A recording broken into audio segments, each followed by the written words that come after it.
Ayan guys, luto na at ito ay binabal ko lang sa kalamansi na may bawang at hindi tayo naglagay ng flour para i-fry yung ating manok dahil may gagawin tayo dito.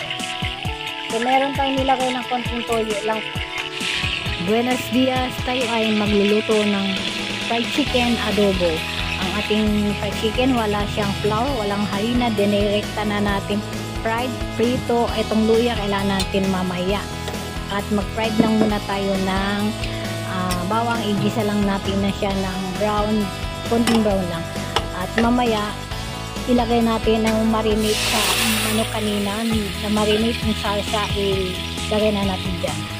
At mamaya, ilagay na natin yung ibang mga kailangan sa sangkap ng mga salsa. At ito, naglagay tayo ng konting suka, para hindi naman naaasim yung ating nilulutong adobo chicken, yung fried chicken.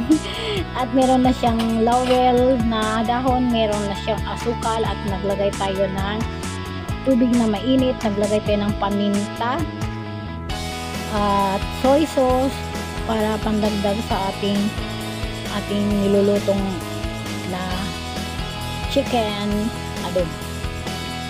Ayan, naglagay pa tayo ng oyster sauce.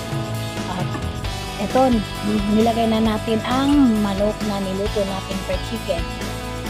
Ganito lang, i-ano lang natin, kalat lang natin yan para mag-balance yung lasa niya.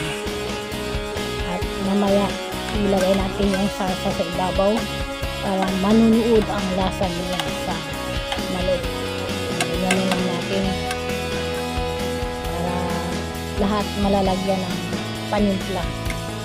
Yung babalik ka rin lang muna siya ng paganiyan para yung lasa ba niya papasok sa manok. Ganyan lang gagawin natin sa ating nilulutong manok. Ayan. Ayan.